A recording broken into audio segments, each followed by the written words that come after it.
yo creo que ya para hoy lo saben de memoria. Efesios capítulo 3. Y del capítulo 3 quiero leer los versículos 15 y 16.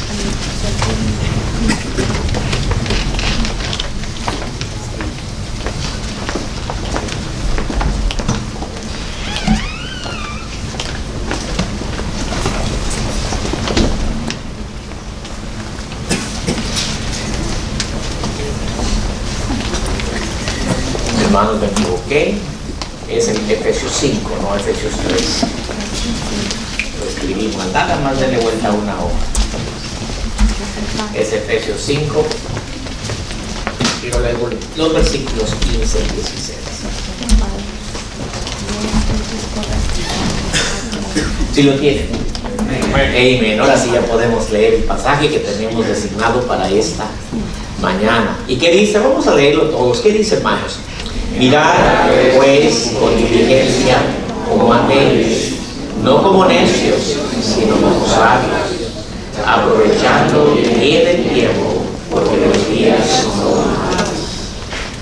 Oremos. Padre, gracias te damos, Señor, en esta hermosa mañana, Padre, porque podemos detenernos nuevamente para meditar en tu palabra, para, Señor, ver las cosas que tú tienes escritas para nosotros. Sé con tu pueblo, Padre. Danos una mente que pueda discernir, una mente iluminada para gloria tuya, Señor. Prepáranos, oh Cristo. En tu nombre oramos. Amén. Pueden tomar su asiento, mis hermanos. Para los hermanos que tienen por ahí las llaves para la calefacción, yo creo que ya es tiempo de bajar un poquito, ¿verdad? Porque acá yo ya comencé a sudar, ¿verdad? Si por ahí ya me apagan, si no, acá me voy a derretir a un Iván. Hermanos, pues bienvenidos. Bienvenidos, ¿verdad? Nuevamente a la casa de nuestro Dios. Me da gusto volver a verles. Aquellos que nos vemos por primera vez en este año, ¿verdad? Les decimos bienvenidos. Bienvenidos. Es hermoso, mis hermanos, cuando ustedes y yo decidimos en el tiempo adorar a nuestro Dios. Nos pusimos de acuerdo y dijimos, ¿verdad? Este es el tiempo para venir a adorar. Y eso es lo que hemos estado haciendo. Hemos venido a adorar a nuestro Dios. Y eventualmente, mis hermanos, quiero presentar, ¿verdad?, a la iglesia, tal vez en un sermón futuro, más adelante, lo que verdaderamente es la adoración.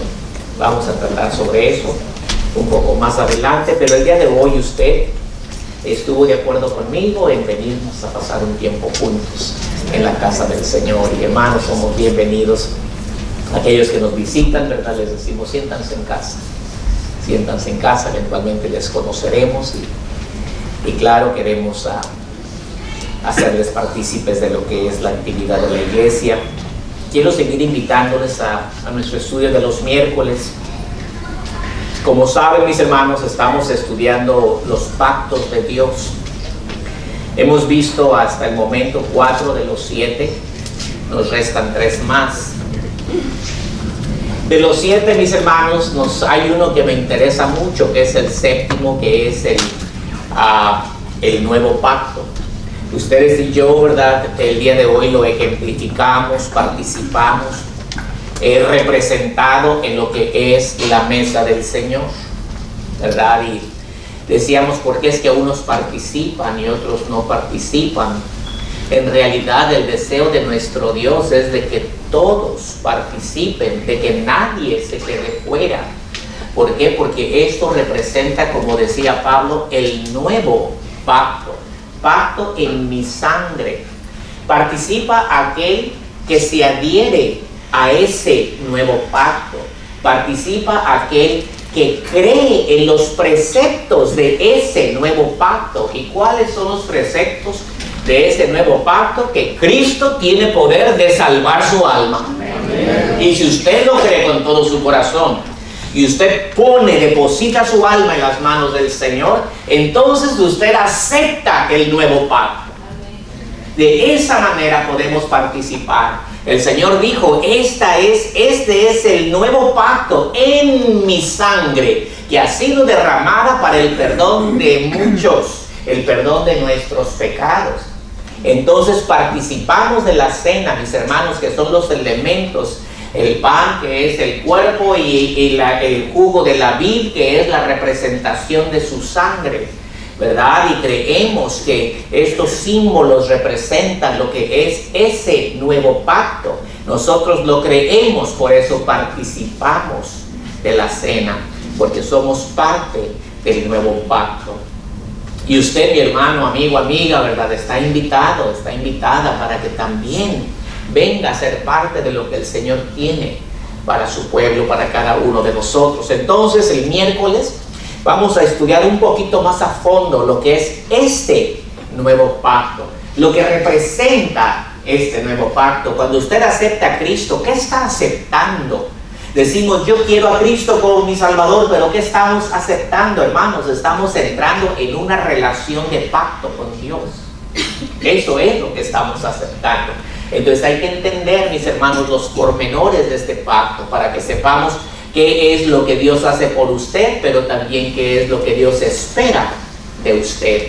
Porque estamos en una relación de convenio con Dios, una relación de pacto. Así es de que, mis hermanos, por eso yo les invito, vénganse el miércoles. Estaremos continuando con los últimos pactos que nos quedan por estudiar, por entender. El próximo viernes, como saben, también tenemos nuestro culto de oración, varones, mujeres, jóvenes. Es tiempo de venir a orar, interceder por la iglesia, por la familia, por la sociedad, por la nación. Hermanos, es necesario que nos juntemos para estar orando por los nuestros, donde quiera que se encuentren, ¿verdad? Aquí en Estados Unidos, o en El Salvador, o en Venezuela, donde estén, tenemos que estar orando, que el Señor se extienda con su mano de misericordia. Y este próximo viernes estaremos en oración, primero Dios. No se les olvide, mis hermanos, que el próximo domingo tenemos un bonito día de fiesta. El próximo domingo la iglesia estará celebrando su 20º aniversario. 20 años no es cualquier cosa, ¿verdad? Pues ya para los que estuvieron aquí desde el principio, pues ya es un buen segmento de tiempo. 20 años ya es una buena parte, un buen segmento de nuestro tiempo, ya de nuestra vida invertida en este ministerio. De esos 20 años yo tengo con la congregación pues ya 19, ¿verdad? Y ha sido una experiencia bonita, ¿verdad? Y hermanos, el próximo domingo queremos celebrar ese aniversario, ¿verdad? Y pues claro, a ver qué es lo que Dios ha estado haciendo entre nosotros, no qué es lo que nosotros hemos hecho, sino qué es lo que Dios ha hecho entre nosotros, qué es lo que verdaderamente celebramos, la actividad de Dios en nuestro medio. Así es de que estamos, mis hermanos, invitados. Tráiganse un amigo, una amiga, ¿verdad? Algún conocido, pariente, vénganse, ¿verdad? Y celebremos juntos el próximo domingo en nuestro aniversario. Como han de recordar, mis hermanos, el lema de este año es el tiempo es ahora. Lo hemos venido repitiendo desde nuestro primer domingo de este 2020. Yo personalmente creo, mis hermanos, que este es un año crucial para la sociedad. Lo estamos viendo no nada más para nosotros, sino para las diferentes naciones de nuestro mundo. Están dándose cambios radicales, cambios extremos. Yo creo que este es un año sumamente importante, crucial para nuestro planeta, para nuestra sociedad, para la iglesia, para la familia y para usted. Es un cambio de es un año de muchos cambios y necesitamos prepararnos. Solo Dios conoce lo que está en el porvenir, pero mis hermanos, nuestro trabajo es preparar nuestros días para asegurar que la obra de nuestro Dios seguirá adelante en ese porvenir. Tenemos que estar preparados. Queremos que los propósitos de Dios se cumplan en nosotros, que los propósitos de nuestro Dios se cumplan en nuestra vida, en medio nuestro.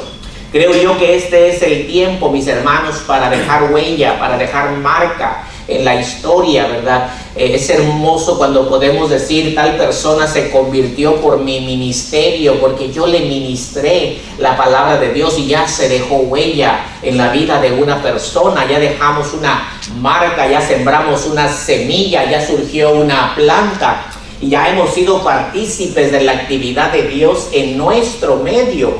Y yo creo que este es el tiempo, mis hermanos, de dejar marca en la historia, en la vida de personas. Este es el tiempo de movilizar al pueblo de nuestro Dios para que vayamos poco a poco extendiéndonos hacia afuera, extendiéndonos en las vidas de aquellos que nos rodean. La semana pasada presentamos el tema aprovechando nuestros días. Nos iniciamos con el pensamiento del apóstol Pablo, que fue el que leímos, escrito a los Efesios, donde nos dice: mirad pues con diligencia cómo andéis, no como necios, sino como sabios, aprovechando bien el tiempo, porque los días son malos. Explicábamos que la manera de aprovechar nuestro tiempo es aprendiendo a contar nuestros días, haciendo referencia a la palabra del salmista cuando dijo: enséñanos de tal modo, oh Dios, a contar nuestros días, que traigamos al corazón sabiduría. Decíamos que el aspecto de contar nuestros días no consiste en la tabulación de números, sino en la participación activa de preparar nuestros días para que la voluntad de Dios y los propósitos divinos se vayan cumpliendo, no nada más en nuestro presente, pero también en los días que Dios nos dé. No sé cuántos días el Señor tiene para mí, pero lo que yo deseo es que el día de mañana ya esté preparándose el día de hoy, para que cuando llegue el día de mañana yo pueda seguir dando gloria al Señor, y de esa manera vamos preparando activamente nuestros días para que los propósitos divinos se vayan cumpliendo en nosotros. Pero ¿qué del día de hoy, mis hermanos? ¿Qué del día de hoy? El día de hoy quiero desarrollar un tema que yo considero sumamente delicado y también necesario tratar. Y esto es la respuesta ordinaria de los hombres a la urgencia de aprovechar el tiempo. Y vuelvo nada más despacito para que vayamos viendo hacia dónde nos vamos a dirigir. Lo que quiero tratar, mis hermanos, es la respuesta ordinaria de los hombres a la urgencia de aprovechar bien el tiempo. Reconocemos la necesidad de aprovechar el tiempo, pero posponemos la respuesta. La aplazamos. El después, mis hermanos, el después es el que toma precedente en nuestra vida. Entre más consideraba yo la palabra después, tráigala a su mente, después. Entre más la consideraba, más me daba cuenta el poder que tiene sobre nosotros. Fíjese, una palabra tan insignificante con un poder tremendo que tiene sobre nosotros. Esta es la palabra que navega entre los tiempos. Esta es la palabra entre el hacer y el no hacer. Esta es la palabra entre la realidad y la fantasía. Esta es la palabra que está entre la disciplina y la indisciplina. Esta es la palabra que está entre el éxito y el fracaso. Esta palabra es la que está entre la vida y la muerte. Esta palabra tiene el poder de privarle a usted como persona de gozar de la vida eterna. Esta es la palabra que nos priva, mis hermanos, del movimiento de la iglesia. Esta palabra, ¿qué decimos? Después lo hago. Después enderezo mis pasos. Después busco al Señor. Después me reconcilio con Dios y con los que me rodean. El después, mis hermanos, el después nos mete en la suposición de creer que tenemos el poder de determinar el tiempo. Después. Después, palabra que viene del latín, compuesta de la preposición de y del adverbio post, que significa postergar, posponer, aplazar, relegar a un segundo plano aquello que tiene mérito, que tiene urgencia y que requiere una acción inmediata. Hoy no lo hago, después. Esta palabra, después, usted la va a emplear un sinnúmero de veces en este día. Fíjese, usted la va a usar. Su cabeza la va a usar. Usted va a navegar y va a usar la palabra después. ¿Por qué? Porque el pastor, el predicador de este día, le va a pedir, le va a invitar que busque a Dios en arrepentimiento. Y usted va a decir, hoy no, después. Yo le voy a invitar, mi hermano, mi amigo, yo le voy a invitar a usted para que le eche una mirada a su vida a fin de reconciliar su relación con el Todopoderoso, y usted se va a sacudir la idea de la cabeza diciendo, después lo hago. Porque no consideramos necesario, porque creemos que tenemos tiempo por delante, por lo tanto lo dejamos para después. El profeta Isaías le decía al pueblo de Israel, buscad a Jehová mientras puede ser hallado, llamadle entre tanto está cercano. Deje el impío su camino y el hombre inicuo sus pensamientos, y vuélvase a Jehová, el cual tendrá de él misericordia, y al Dios nuestro, el cual será amplio en perdonar. Y yo me daba cuenta que cada una de estas frases y oraciones que componen este texto puede ser respondida con un después. Buscad a Jehová mientras puede ser hallado. Después. El título del sermón de esta mañana, mis hermanos, es simplemente el peligro del después. Y estuve navegando entre el peligro o el poder. Y decía yo, pero si le pongo el poder del después, quiere decir que no tenemos alternativas. Pero el después tiene poder solo si usted se lo da. Entonces no es tanto el poder del después, sino el peligro del después. Cuando consideramos, mis hermanos, cuando consideramos lo que está a la raya, que es la vida eterna del alma, cuando yo considero lo que está de por medio, cuando yo comienzo a pensar, mis hermanos, en qué es lo que está en juego, el restablecimiento de mi relación con Dios, mi sanidad y mi paz con el Eterno, me tengo que preguntar, ¿pudiera acaso ignorarlo y dejarlo para después? Cuando está de por medio mi salud emocional, espiritual, mi paz con Dios, ¿pudiera yo acaso quitarle el mérito y decir, esto no es necesario tratarlo ahora, esto lo dejo para después?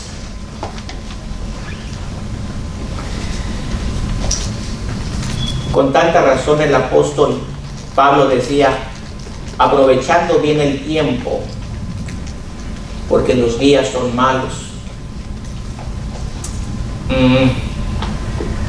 Eso se puede dejar para después. Al fin y al cabo, ¿qué es lo que Dios ha hecho por mí como para yo darle atención? Es ideas con las que nosotros navegamos. ¿Qué es lo que Dios ha hecho por mí como para yo darle atención ahora? Porque yo, para mí, lo dejo para después. Veamos algunas cosas, mis hermanos, en esta mañana. La intervención de Dios en la historia humana, en naciones, en familias y en personas, siempre ha llegado en el momento preciso. Y en el libro del Éxodo, mis hermanos, encontramos una historia muy interesante que fue la que se leyó en esta mañana al principio de nuestro culto. Encontramos y se nos cuenta que después de 450 años de vivir en Egipto, mucho del tiempo vivido en prosperidad y afluencia, el pueblo hebreo había llegado ahora a ser víctima indefensa de un faraón que no conocía a José. Aquellos tiempos de abundancia habían llegado ahora a unos tiempos de esclavitud. A diferencia de faraones que tuvieron a José en alta estima, este nuevo faraón, Amosis, se interesaba solo en su bienestar y en la de sus compatriotas. Este faraón comenzó a sentir que el pueblo de los hebreos estaba llegando a ser un peligro para la seguridad nacional y comenzó a desconocerlos. Y la historia la encontramos en el libro de Éxodo, ¿verdad? Comenzando con el capítulo 1 en adelante, toda es la historia del pueblo de Israel y su salida. Éxodo capítulo 1 en adelante. Este faraón dice que no conocía a José, lo desconoció y comenzó a ver al pueblo hebreo como un peligro para la seguridad nacional. Y como resultado comenzó a ponerle cargas pesadas sobre los hombros de aquella gente. Se les exigía edificar ciudades. El pueblo de Israel, de acuerdo a la historia, se nos dice que edificó la ciudad Ramsés y la ciudad Pitón para el faraón. Al intensificar el trabajo, las demandas y las presiones, surgió un clamor en Egipto que subió hasta los cielos, y dice que Dios escuchó el clamor de los hebreos que estaban siendo esclavizados, y Él escuchó el clamor que surgió de la tierra de Egipto. El pueblo hebreo estaba a punto de colapsar, a punto de caer muerto. Había perdido la dignidad, había perdido su respeto, había perdido su espíritu de subsistencia. Esta condición de insuficiencia abrió las puertas para que Dios respondiera a su favor. Y es en medio del clamor, mis hermanos, en medio de ese clamor que se escucha, Dios dice, oyó al clamor, oyó el gemido del pueblo hebreo. ¿Cuántas ocasiones nosotros mismos, mis hermanos, nos afligimos hasta el punto exhaustivo espiritualmente hablando, y en ese momento de quebrantamiento volteamos a Dios y Él nos rescata de nuestra condición? Es a ese momento que comenzamos a reconocer nuestra necesidad y nuestra dependencia en Dios, cuando estamos completamente quebrados y levantamos nuestros ojos al cielo y vemos que realmente tenemos necesidad de Dios. El tiempo había llegado para que el pueblo hebreo fuese puesto en libertad. Cuando llegamos a Éxodo 12, nos habla del ritual que fue establecido como un recordatorio perpetuo para este pueblo. ¿Qué es lo que se dijo? Vayamos al libro de Éxodo capítulo 11, comenzando con el versículo 7. El peligro de posponer los preparativos.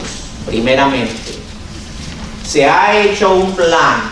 El plan está puesto, está diseñado. El plan está dado al pueblo de Israel, pero hay un peligro. El peligro es de posponer los preparativos.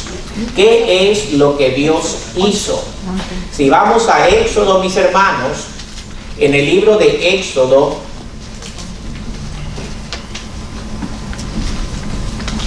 Pero contra todos los hijos de Israel, desde el hombre hasta la bestia, ni un perro moverá su lengua, para que sepáis que Jehová hace diferencia entre los egipcios y los israelitas y los hebreos.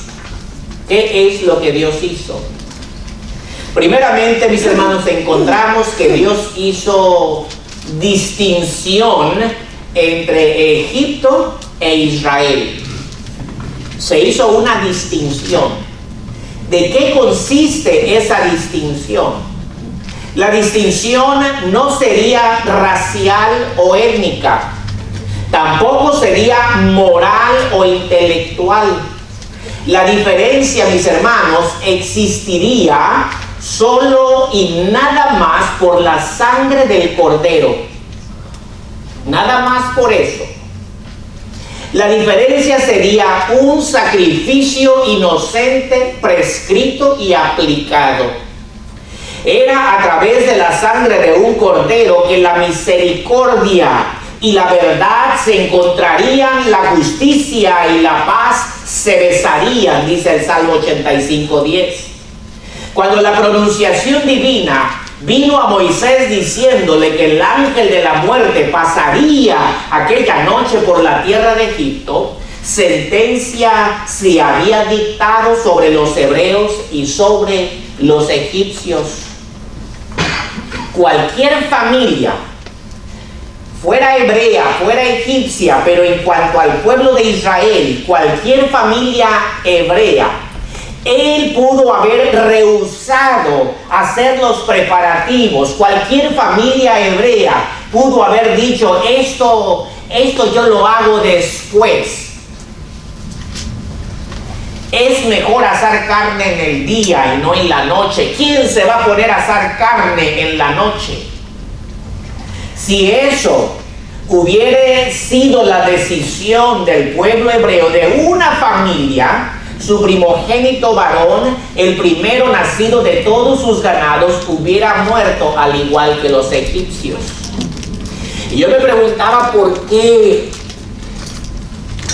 ¿Por qué? ¿En dónde está el problema?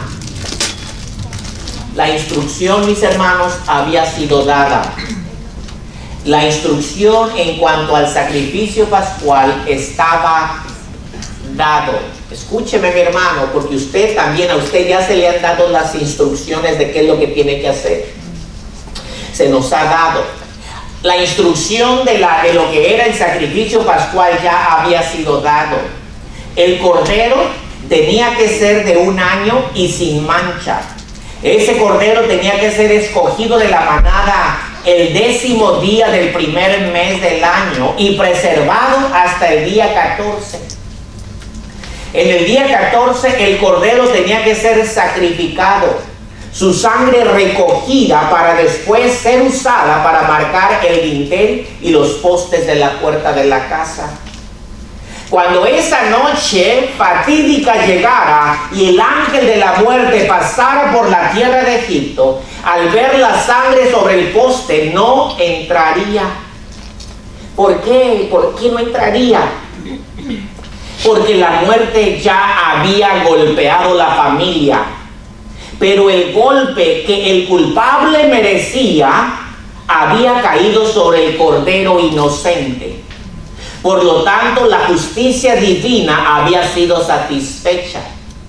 Los preparativos, mis hermanos, no se podían dejar para la mañana. Tenían que hacerse en ese mismo momento en el que se había decretado.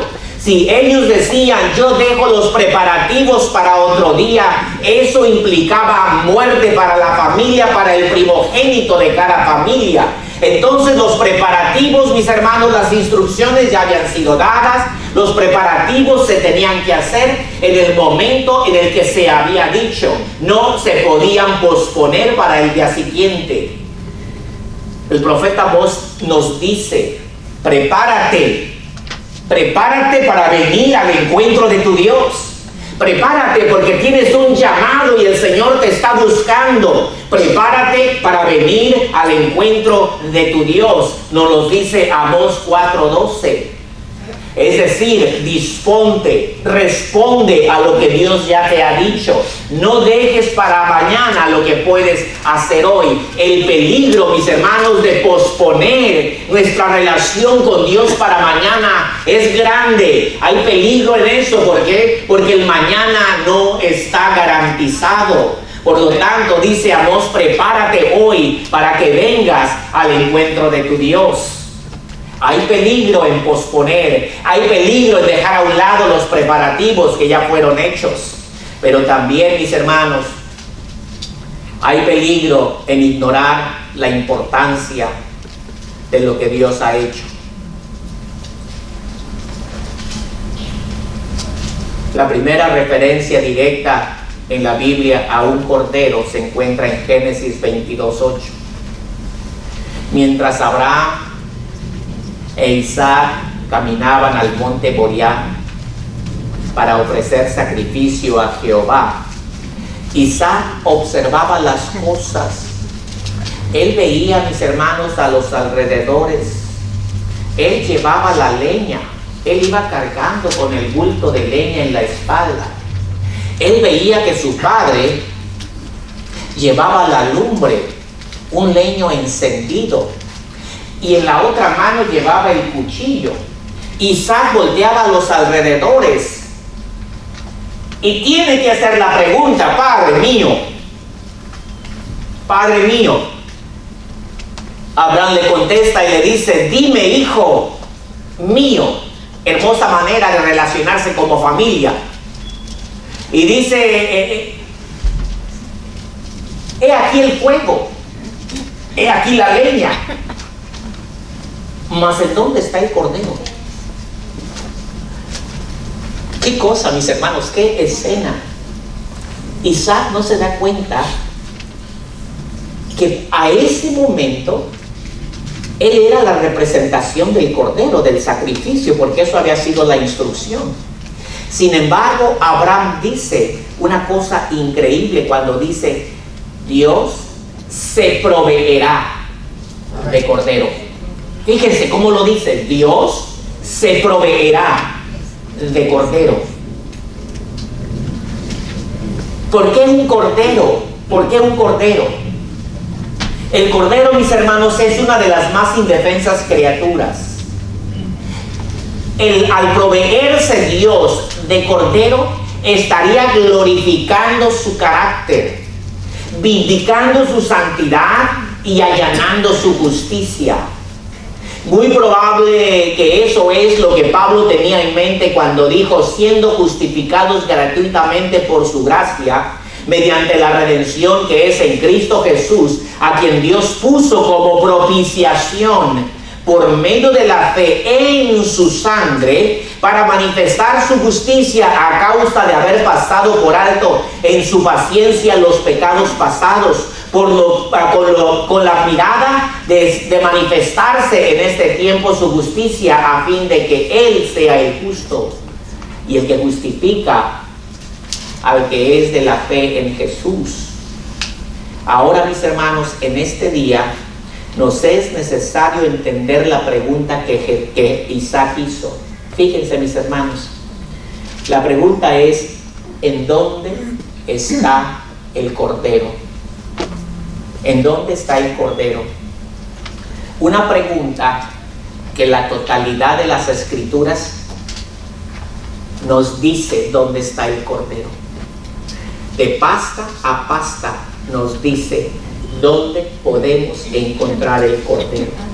Amén. Tremendo, mis hermanos. En la Pascua. En la Pascua es el cordero que muere para salvar la vida del primogénito que vivía en cada casa, y la nación hebrea se salva por la sangre de un cordero. En el templo de Jerusalén, el pueblo ofrecía corderos en sacrificio por sus pecados año tras año. Animales inocentes morían por la culpa de aquellos que merecían el castigo. El cordero pagaba por la culpa. En el libro de Isaías, capítulo 53, se profetiza que un hombre daría su vida como un cordero. Abran su Biblia, Isaías 53. Voy a comenzar a leer en el capítulo 53, versículo 3 al 7.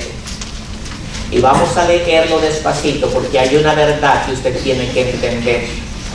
Dice: despreciado y desechado entre los hombres, varón de dolores, experimentado en quebranto, y como que escondimos de él el rostro. Fue menospreciado y no lo estimamos. Ciertamente llevó él nuestras enfermedades y sufrió nuestros dolores, y nosotros le tuvimos por azotado, por herido de Dios y abatido. Mas él herido fue por nuestras rebeliones, molido por nuestro pecado. El castigo de nuestra paz fue sobre él, y por sus llagas fuimos nosotros curados. Todos nosotros nos descarriamos como ovejas, cada cual se apartó por su camino, mas Jehová cargó en él el pecado de todos nosotros. Angustiado él y afligido, no abrió su boca. Como cordero fue llevado al matadero, y como oveja delante de sus trasquiladores enmudeció y no abrió su boca.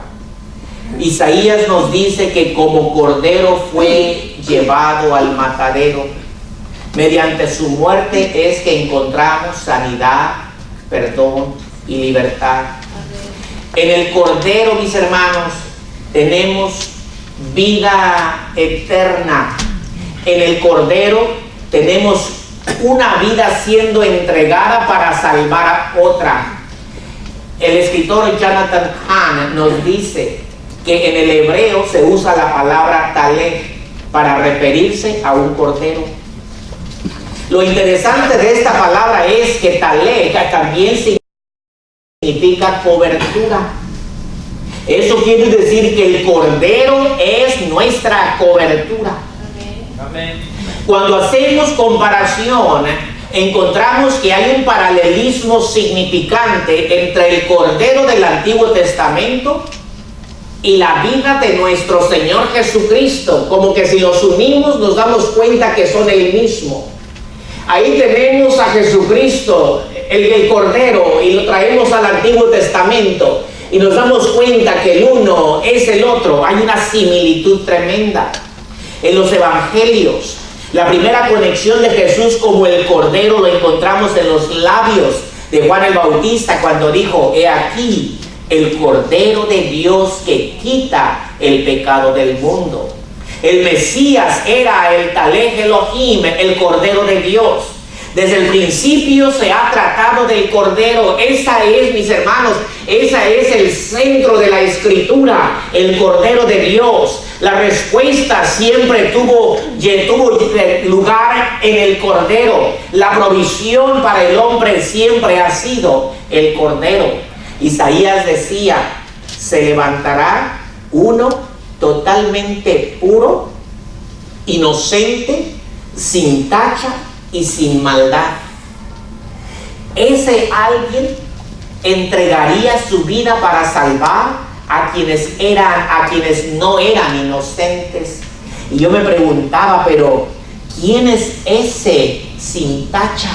¿Quién es ese sin mancha? ¿Quién es ese puro en la vida? ¿Qué se quiere decir con puro y sin mancha? La respuesta, mis hermanos, está que el cordero es Dios mismo. El cordero es Dios mismo. Él es el que pone su vida para salvar la suya.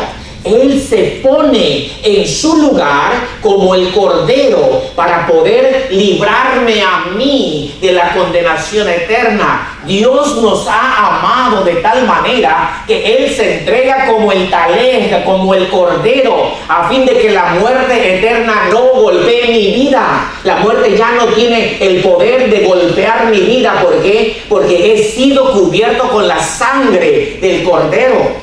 Al igual que en el Antiguo Testamento, cuando el ángel de la muerte pasa y veía el dintel y las columnas de las puertas teñidas de sangre, dice que ya no entraba en aquel lugar. Habían sido cubiertas con la sangre de un cordero inocente, quien había pagado por la culpa de los que estaban adentro en casa. Ahora llegamos a nuestro tiempo, mis hermanos, y encontramos que también nosotros estamos amparados bajo la sangre del Cordero de Dios. Amén. Gloria a Dios. Si creemos, mis hermanos, que este es un asunto para después, porque no tiene mérito ni importancia, es porque no alcanzamos a comprender lo que está de por medio. ¿Y qué es lo que está de por medio? La salvación del alma. Eso es lo que está de por medio. Leía un pequeño letrero que decía: pero ¿quién quiere vivir eternamente? Yo tengo que decirle, mis hermanos, que no tenemos opción. Escúchame, mi hermano, no tenemos opción. El hombre, usted y yo, fuimos hechos para que existamos por la eternidad.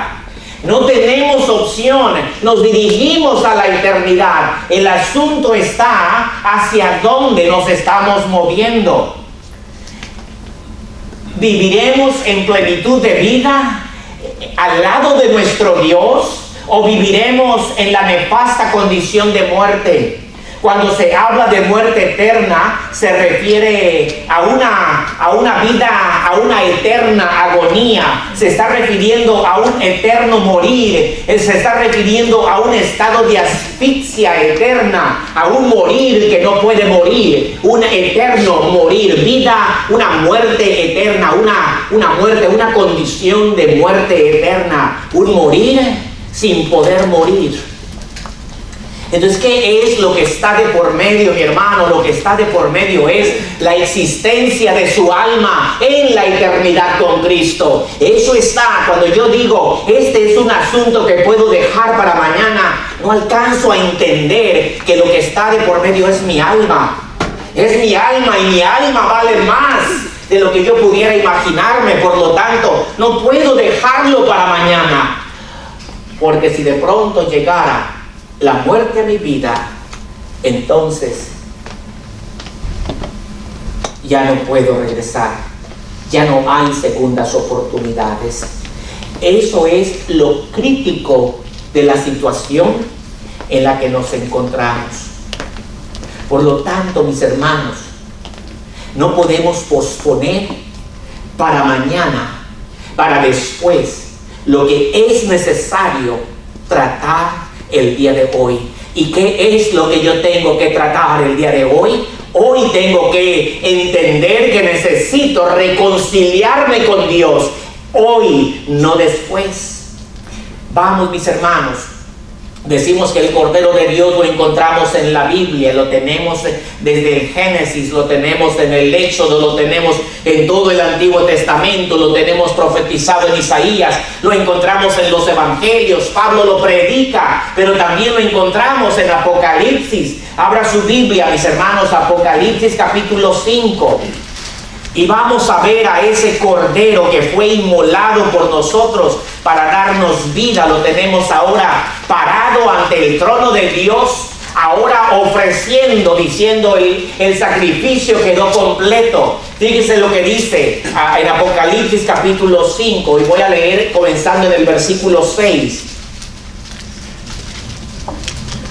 Hablando Juan, escribiendo Juan, dice: y uno de los ancianos me dijo: no llores, he aquí que el león de la tribu de Judá, la raíz de David, ha vencido para abrir el libro y desatar sus 7 sellos.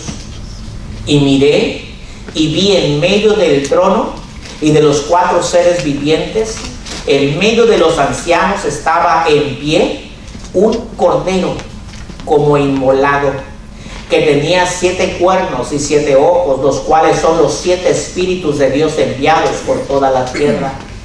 Quien vino y tomó el libro de la mano derecha del que estaba sentado en el trono. Y cuando hubo tomado el libro, los 4 seres vivientes y los 24 ancianos se postraron delante de ¿quién, mis hermanos? Del Cordero. Todos tenían arpas y copas de oro llenas de inciensos, que son las oraciones de los santos, y cantaban un cántico nuevo diciendo: digno eres de tomar el libro y de abrir sus sellos, porque tú fuiste inmolado y con tu sangre nos has redimido para Dios de todo linaje, lengua, pueblo y nación, y nos has hecho para nuestro Dios reyes y sacerdotes, y reinaremos sobre la tierra. Y miré y oí la voz de muchos ángeles alrededor del trono y de los seres vivientes y de los ancianos, y su número era millones de millones, que decían a gran voz: el Cordero que fue inmolado, digno de tomar el poder, la riqueza, la sabiduría, la fortaleza, la honra, la gloria y la alabanza, y todo lo creado que está en los cielos, sobre la tierra y debajo de la tierra, en el mar y todas las cosas que en ello hay. Oí decir al que está sentado en el trono y al Cordero sea la alabanza, la honra, la gloria y el poder por los siglos de los siglos. Y los 4 seres vivientes decían amén, y los 24 ancianos se postraban sobre sus rostros y adoraban al que vive por los siglos de los siglos. Él es el Cordero. Ay, mis hermanos, la Biblia es la historia del Cordero que buscaba Isaac cuando pregunta: ¿en dónde está el Cordero? Abraham contesta y dice: Dios proveerá su Cordero, Él mismo llegará a ser el Cordero. Tremendo, mis hermanos, el pensamiento de Juan en la manera en la que lo describe. Entonces, yo quisiera que momentáneamente regresáramos al Éxodo capítulo 12, versículo 23. Éxodo capítulo 12, versículo 23.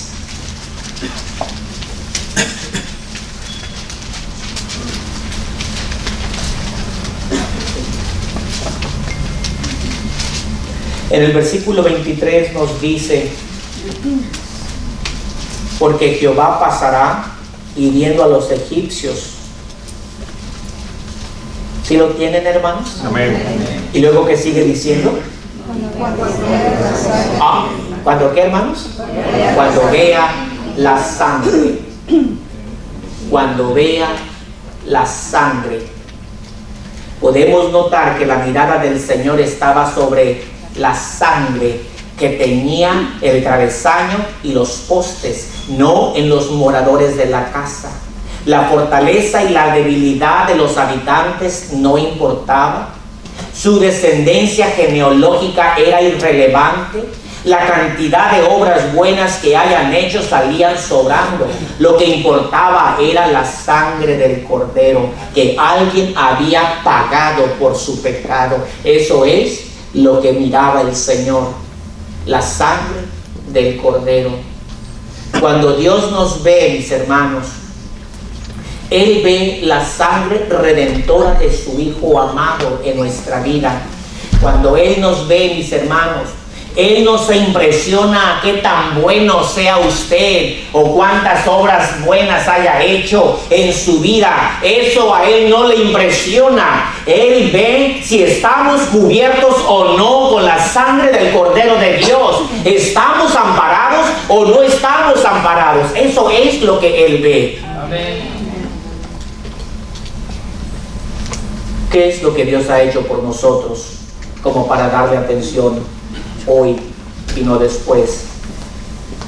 El profeta Isaías escribió diciendo, fíjense: venid luego, dice Jehová, y estemos a cuentas. Si vuestros pecados fueren como la grana, como la nieve serán emblanquecidos. Si fueren rojos como el carmesí, vendrán a ser como blanca lana. Pudiéramos desteñir una cuerda que fue sumergida por días en tinta roja. Pudiéramos lavarla vez tras vez hasta dejarla completamente blanca. Pudiéramos a través del tiempo lograr que la la cuerda llegue a ser blanca, pura? Yo personalmente lo dudo. Isaías escribe palabra del Señor diciendo: aunque tus pecados sean como la escarlata, aunque tus pecados sean rojos como el carmesí, yo los haré blanco como la blanca lana. Fíjense, mis hermanos, esto sería como desteñir una cuerda que ha sido manchada. Pero ¿cómo hacer que los pecados pasen de escarlata a blancos? ¿Cómo hacer, mis hermanos, que algo teñido que no podemos nosotros desteñir, hacerlo blanco nuevamente? ¿Cómo podemos ahora que lo rojo carmesí llegue a ser como blanca lana? ¿Qué podemos hacer, mis hermanos? Si pensamos, los pecados son pecados que ya pasaron, ya ocurrieron, ya se han hecho, ya son parte de nuestro pasado. El pasado se ha quedado atrás, están en el pasado. Lo pasado está en el pasado. Ahora, ¿cómo puedo yo alterar el pasado? ¿Cómo puedo yo ahora hacer que el pasado sea blanco? Entonces, mis hermanos, la única manera de alterar nuestros pecados sería cambiando nuestro pasado. La Biblia está llena de pasajes en las que se nos dice: si confesamos nuestros pecados, Él es fiel y justo para perdonar nuestro pecado. Y luego, ¿qué dice? Limpiarnos de toda maldad. Y yo me preguntaba, ¿qué es lo que está limpiando Dios? El pasado está limpiando. Nuestro pasado, mis hermanos, nuestra vida está siendo limpia cuando nosotros venimos delante de Él. No se puede borrar el pasado o limpiar la culpa sin cambiar el pasado. Sin embargo, si recordamos, el primer milagro de Jesús en los evangelios es cuando convirtió el agua en vino. Pero el vino es vino solo si ha pasado por el tiempo.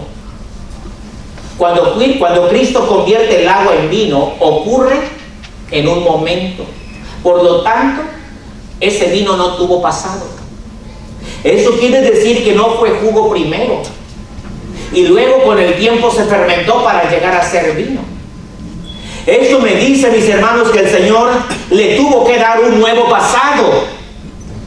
Esto me enseña que Dios puede dar un pasado donde no hubo pasado. Entonces Él tiene el poder de borrar el pasado donde hubo un pasado. Eso quiere decir que la salvación de nuestra alma no es nada más Dios lavándome, sino que también es cambiando mi pasado, borrando mi pasado. Esa es la actividad, mis hermanos, de nuestro Dios. Él cambia nuestra realidad. Aquel que está en Cristo, ¿qué dice? Nueva criatura es. ¿Qué ha pasado con el pasado? Nueva criatura es. Las cosas viejas, ¿qué pasó, mis hermanos? Pasaron, las cosas viejas han quedado borradas. Hemos sido lavados con la sangre del Cordero, por lo tanto, nuestro pasado es diferente. Tenemos un nuevo pasado. Si alguno está en Cristo, nueva criatura es. Las cosas viejas pasaron, he aquí, todas son hechas nuevas. En Cristo tenemos un nuevo pasado. Cuando venimos y le decimos, perdóname, Señor, lo que Él hace es que nuestro pasado lo cambia. Y ahora ya no tiene nada en nuestro pasado. Nuestros pecados pasados han quedado borrados y tenemos una nueva realidad en nuestro pasado. Si Dios le dio existencia al tiempo, Él puede sacarlo de su existencia.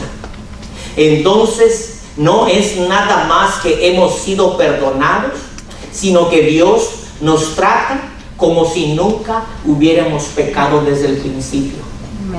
Esa es la maravilla del perdón. Usted no puede hacer eso porque usted no se le olvidan las cosas. Usted le dice a su esposa, tú me la haces, tú me la pagas y mañana te lo recuerdo. Y le decimos, perdóname, sí te perdono, pero no te olvido.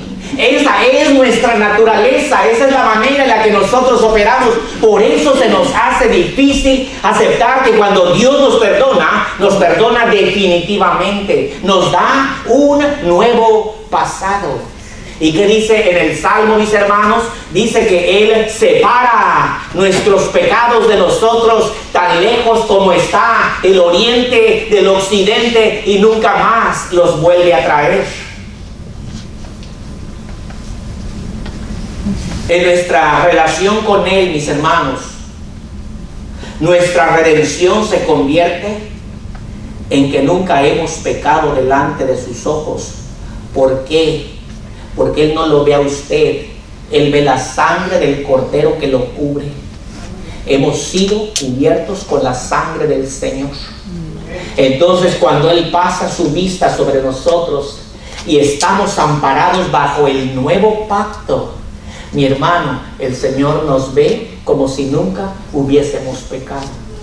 Eso es, mis hermanos, esa es la naturaleza del perdón de Dios, no el suyo, del perdón de Dios.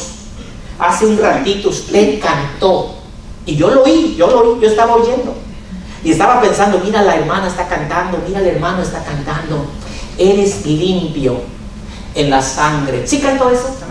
¿Qué fue lo que dijeron? Eres limpio en la sangre de Cristo Jesús. Es tu corazón más blanco que la nieve, eres limpio en la sangre eficaz. Ustedes lo cantaron y a veces no sabemos ni lo que estamos cantando. Lo que estamos cantando, mis hermanos, es que nuestro pasado fue borrado, que nos ha dado un nuevo pasado. Gloria a Dios. Eso es el perdón de Dios. Cuando Él nos perdona, no como nosotros. Eso es lo que Dios ha hecho por usted y por mí. La sangre de su Hijo nos limpia de todo pecado. Nuestro pasado es alterado por el sacrificio de Jesús. Nuestra alma se considera delante de Dios como si nunca hubiera pecado. En la salvación, lo imposible se convierte en realidad. El culpable se vuelve inocente, el enemigo se convierte en amigo, el sucio se vuelve limpio, el rechazado se convierte en hijo. Nuestros pecados, que eran rojos como el carmesí, se vuelven como blanca lana. Y yo pregunto, ¿pudiéramos dejar esto del perdón de Dios para mañana, para después? El hombre se asfixia en su pasado, se muere en su pasado, agoniza, está en ansiedad por su pasado. Pues déjeme decirle que Cristo perdona ese pasado para que seamos libres del remordimiento de nuestro pasado. En Cristo, mis hermanos, tenemos esperanza, hay limpieza. Pudiéramos dejar para después ese perdón que podemos experimentar el día de hoy. Ese es el peligro, mis hermanos, del después. Aquello que ya fue preparado, aquello que ya está listo. Ustedes y yo lo analizamos y decimos, esto no tiene mérito para mí, esto no es importante, yo lo dejo para después. Sin darse cuenta que lo que está en juego es la eternidad de su alma. Porque usted camina, aunque no quiera, camina en el tiempo a la eternidad. La pregunta es, ¿en dónde la pasará? Porque usted, por el hecho de que existe, va a vivir por la eternidad. El peligro, mis hermanos, de aplazar para después la misma proclamación. Lo que Dios ha hecho no se puede quedar enterrado en nosotros. Lo tenemos que proclamar, lo tenemos que transmitir a las generaciones futuras. Cristo puede limpiar nuestra vida y borrar nuestro pasado. Él dijo que que Él se apartaría nuestros pecados como está el oriente del occidente. Y luego lo que más me encanta de esto es que dice, no se acordará más de ellos. Y nosotros tenemos problema con eso. Mucho del remordimiento de nuestra vida es porque nosotros somos los que no podemos olvidar. Por eso Dios es Dios, mis hermanos. Por eso Él es, y Él no funciona como usted y como yo. Él es Dios, y cuando Él nos dice te perdono, déjeme decirle que Él perdona. Él perdona. Él perdona. Y no tan solo, mis hermanos, Él limpia nuestra vida, borra nuestro pasado, sino que nos da también en nosotros la esencia misma de su persona. Dice que somos sellados con el Espíritu de Dios. Nos pone en Él mismo su presencia. Lo que Dios hacía en aquel entonces, mis hermanos, era provisión para aquellas generaciones y para las generaciones futuras. Ahora la esperanza para nosotros en este tiempo y para nuestro futuro descansa en que nosotros proclamemos a nuestros niños, a nuestros jóvenes, los enseñemos. Nuestros niños tienen que saber, nuestros jóvenes tienen que ser enseñados apropiadamente hacia dónde se dirigen, para que sus vidas también sean transformadas con las verdades del Evangelio. La pregunta que debemos hacernos, mis hermanos, es: ¿podemos posponer la enseñanza de nuestros hijos para después? ¿Podemos aplazar la formación de nuestros jóvenes para después? El después tiene el poder de arrancarnos la oportunidad de vida eterna. El después tiene el poder de privarnos de las bendiciones de nuestro Dios en el presente. Pero el después también, mis hermanos, tiene el poder de paralizar a la iglesia si dejamos todo para después.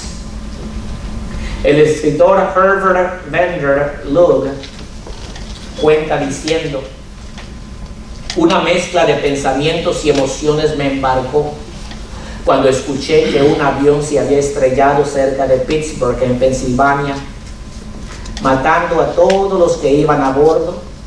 Me sentí aturdido.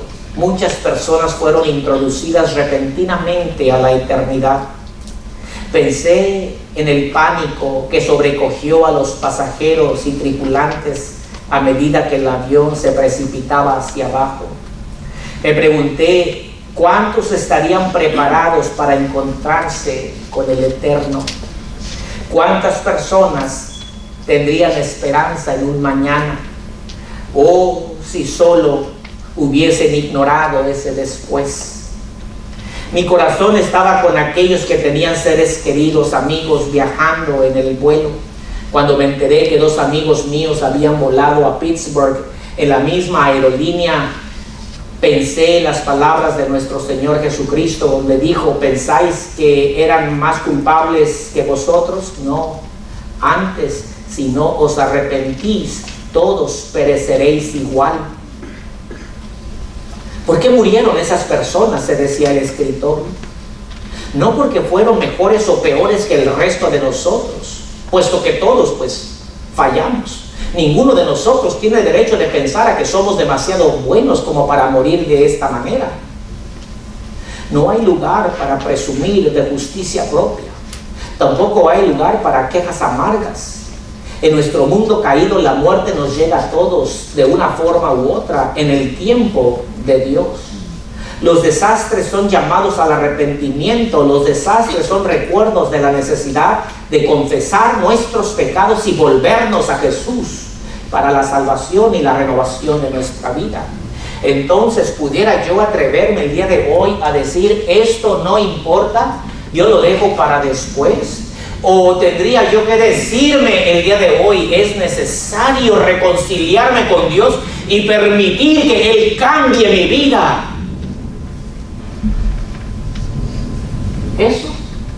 Eso usted lo decide. Y déjeme decirle que Dios puede cambiar su vida. Amén. Dele la oportunidad. Dígale en esta mañana: Señor, este es mi tiempo. Ya tengo mucho dejándolo para después, pero este es mi día. hoy quiero aprovechar mi tiempo, aprovechando bien el tiempo, porque los días son malos. Hoy quiero aprovechar. Mi respuesta no será después. Mi respuesta será hoy, Señor. Borra mi pasado. Dame tu presencia. Perdona mi pecado hoy. Yo le invito para que usted prepare su corazón y venga al Señor en arrepentimiento y en reconciliación. Para que usted venga y diga: Señor, te doy gracias porque me has dado la sangre del Cordero para cubrirme. Vamos a orar y vamos a platicar con nuestro Dios. Puestos de pie, mis hermanos.